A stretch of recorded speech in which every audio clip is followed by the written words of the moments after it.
વિદ્યાર્થી મિત્રો, સ્વાગત છે તમારું તમારી પોતાની YouTube channel SS Gujarat education પર. અને મિત્રો, આપણે આજે જોવાના છીએ ધોરણ 11, જે તમને બીએમાં વિભાગ બીમાં પ્રકરણ નંબર 7નું સોલ્યુશન મિત્રો આપણે આજે આપણી યુટ્યુબ ચેનલ પર જોવાના છીએ. તો મિત્રો, વિડીયોને અંત સુધી જોજો, અને જો તમને આ વિડીયો ગમ્યો હશે તો વિડીયોને લાઈક કરજો અને મિત્રો ચેનલને સબસ્ક્રાઈબ કરી દેજો. ઓકે. અને જો તમે આ આખા ગાલા અસાઇનમેન્ટના સોલ્યુશનની મિત્રો પીડીએફ મેળવવા માંગતા હોય તો નીચે ડિસ્ક્રિપ્શનમાં મોબાઈલ નંબર આપેલો છે, એના પર કોલ કરો. જે આખા ગાલા અસાઇનમેન્ટના સોલ્યુશનની પીડીએફ છે એ મિત્રો માત્ર ને માત્ર કેટલા 100 રૂપિયામાં મિત્રો તમને મળી જશે. તો મિત્રો જરૂરથી કોલ કરીને આ મેળવી લો. ઓકે. તો આપણે શરૂ કરીએ આપણું આજનું solution without time pass. Okay. તો એમાં પહેલો પ્રશ્ન છે તમારો. ઘરમાં છોકરાઓ બહુ બૂમાબૂમ કરતા હતા એટલે વિડીયો શાંતિથી બને નહીં. હવે શાંત કરીને આવ્યો છું. પ્રકરણ નંબર 7 ક્યાં હતા આપણે? સમજાવી દીધું પહેલાં. ઓકે. પીડીએફ મેળવવા માંગતા હોય તો નીચે ડિસ્ક્રિપ્શનમાં મોબાઈલ નંબર આપેલો છે, કોલ કરીને મેળવી લો. 100 રૂપિયા પ્રાઇસ છે આખા ગાલા અસાઇનમેન્ટના સોલ્યુશનની. ઓકે. પહેલો પ્રશ્ન છે મિત્રો, મિશ્ર અર્થતંત્રને કારણે આપણા અર્થતંત્રમાં શું જોવા મળે છે? તમને તો ખબર છે, ભારત કેટલાક દેશ ઉદારીકરણ અપનાવતા હોય છે. આપણે શું કર્યું છે? મિશ્ર અર્થતંત્ર અપનાવેલું છે. તો એના કારણે આપણા જે અર્થતંત્ર છે મિત્રો, અર્થશાસ્ત્રમાં આપણને શું જોવા મળે છે? તો કે મિશ્ર અર્થતંત્રને કારણે આપણા અર્થતંત્રમાં જાહેર ક્ષેત્ર અને ખાનગી ક્ષેત્રનો સમન્વય જોવા મળે છે. મિશ્ર અર્થતંત્રને કારણે આપણા અર્થતંત્રમાં જાહેર ક્ષેત્ર અને ખાનગી ક્ષેત્રનો સમન્વય જોવા મળે. આપણો જેમ કે કોઈ જાહેર ક્ષેત્ર હોય તો એ ખાનગીમાં બદલી જાય, અથવા તો ખાનગી ક્ષેત્રને જાહેર ક્ષેત્ર હોય, બંને મિક્સ હોય તો એને મિશ્ર અર્થતંત્ર કહેવામાં આવે છે. રાઈટ? કેટલાક દેશોમાં આવું નથી હોતું, એવું અહીંયા કીધું છે. ઓકે. ફરીથી એકવાર જોઈ લઈએ પહેલો પ્રશ્ન, જેથી તમને રિવિઝન માટે સારું રહે. કે મિશ્ર અર્થતંત્રને કારણે આપણા અર્થતંત્રમાં શું જોવા મળે છે? તો કે મિશ્ર અર્થતંત્રને કારણે આપણા અર્થતંત્રમાં જાહેર ક્ષેત્ર અને ખાનગી ક્ષેત્રનો સમન્વય જોવા મળે છે. ત્યારબાદ બીજા નંબરનો છે, જાહેર ક્ષેત્રના એકમો કોને કહે છે? જાહેર ક્ષેત્રના એકમો કોને કહે છે? ધ્યાનથી શાંતિથી સાંભળજો, જેથી વધુ ખબર પડે. જાહેર ક્ષેત્રના એકમો કોને કહે છે?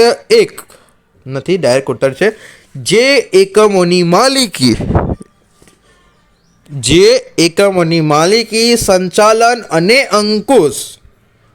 માલિકી એટલે હુકમ કરતો હોય, સંચાલન એટલે સંભાળતો હોય બધું, અને અંકુશ સરકાર હસ્તક એટલે સરકાર સંભાળતી હોય જેનું, તો તેવા એકમોને જાહેર ક્ષેત્રના એકમો કહે છે. જેમ કે તમારી સ્કૂલમાં ગાલા અસાઇનમેન્ટનું પેપર આવે છે ને, તો કદાચ તમારી મોસ્ટ ઓફલી સ્કૂલ ગવર્મેન્ટ સ્કૂલમાં આવે છે.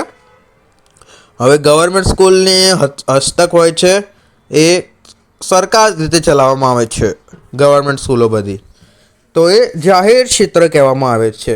જાહેર એકમો કોને કહે છે? જે એકમોની માલિકી સરકારની છે, સંચાલન સરકાર કરે છે, અને અંકુશ પણ કોનો? સરકાર હસ્તક હોય તેવા એકમોને જાહેર ક્ષેત્રના એકમો કહેવામાં આવે છે. જે એકમોની માલિકી, સંચાલન અને અંકુશ સરકાર હસ્તક હોય તેવા એકમોને જાહેર ક્ષેત્રના એકમો કહે છે. ભાઈ, કડકડાટ પ્રશ્ન યાદ થઈ ગયો સાહેબ. સારું. ત્રીજા નંબરનો પ્રશ્ન જોઈએ ભાઈ. ત્રીજા નંબરનો પ્રશ્ન, ખાનગી ક્ષેત્રને ઇજારાશાહી ક્યારે નાબૂદ થાય છે? ભાઈ, ઇજારાશાહી તો તમને ખબર જ છે મોસ્ટ ઓફલી વિદ્યાર્થીઓને. ખાનગી ક્ષેત્રની ઇજારાશાહી ક્યારે નાબૂદ થાય છે?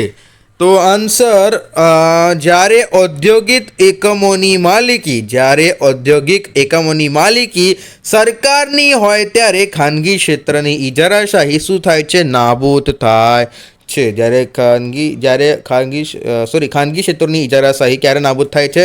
જ્યારે ઔદ્યોગિક એકમોની માલિકી સરકારની હોય ત્યારે ખાનગી ક્ષેત્રની ઇજારાશાહી શું નાબૂદ થાય છે? અને આ ત્રીજા નંબરનો પ્રશ્ન મિત્રો આપણો શું થાય છે? કડકડાટ રીતે પૂરો થાય છે. એકવાર ફરીથી જોઈએ, ખાનગી ક્ષેત્રની ઇજારાશાહી ક્યારે નાબૂદ થાય છે? જ્યારે ઔદ્યોગિક એકમોની માલિકી એટલે ઔદ્યોગિક જેવા એકમો હોય છે એમની સંચાલન માલિકી જે કહે સરકારની હોય, જે સરકાર ચલાવતી હોય એવું કહેવા માંગી છે. તો ખાનગી ક્ષેત્રની શું ઇજારાશાહી નાબૂદ થાય છે? ઇજારાશાહી તમને 10માંથી સાંભળતા આવે છો, 9માં 10માંથી ઇજારાશાહી એ શું થાય છે? નાબૂદ થાય છે. કેટલાક છોકરાઓ તો કહેते સાહેબ અહીંયાનું ઇકોનોમિક્સ કરતા તો અમારા 10મામાં સામાજિક વિજ્ઞાન જ સારું હતું. આટલા બધા આંકડા તો નહોતા. તો અહીંયા 7મા ચેપ્ટરમાં જોશો તો આટલા બધા આંકડાઓ છે ભાઈ.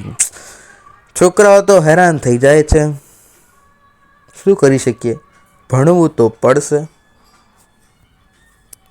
ચોથા નંબરનો પ્રશ્ન જોતા પહેલાં તમને જણાવી દો મિત્રો, જો તમે આખા ગાલા અસાઇનમેન્ટના સોલ્યુશનની આ PDF મેળવવા માંગતા હોય તો નીચે ડિસ્ક્રિપ્શનમાં જે મોબાઈલ નંબર આપેલો છે એના પર શું કરવાનું? તમારે કોલ કરવાનો. જે આખા ગાલા અસાઇનમેન્ટનું સોલ્યુશનની PDF છે એ માત્ર ને માત્ર કેટલા? 100 રૂપિયામાં મિત્રો તમને મળી જશે.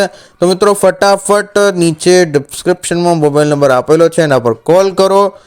ઓકે, 100 રૂપિયામાં છે તો આખું ગાલા અસાઇનમેન્ટ આવી જશે એમાં. તો ફટાફટ કોલ કરીને એ મેળવી લો. ઓકે, અને ચેનલ સબસ્ક્રાઈબ, વિડીયો લાઈક કરવાનો મિત્રો ભૂલતા જ નહીં. ચોથા નંબરનો, બહુરાષ્ટ્રીય કંપની કોને કહે છે?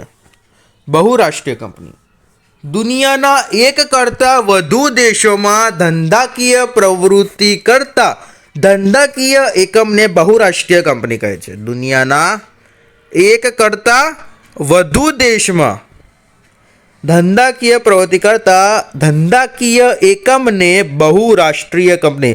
જેમ કે અહીંયા કોઈ કંપની હોય તો એ બીજા દેશમાં પણ ચલાવતી હોય તો એને બહુરાષ્ટ્રીય કંપની કહેવામાં આવશે. ઓકે, એકદમ સિમ્પલ ક્વેશ્ચન છે મિત્રો. આ પણ ના આવડે તો યાર તમે યાર સ્ટુડન્ટ શું કામના. આપણો આ 5મા નંબરનો પ્રશ્ન જોઈશું. ભારતીય મૂળની કઈ કંપનીઓ અન્ય દેશોમાં જઈને ધંધો કરે છે?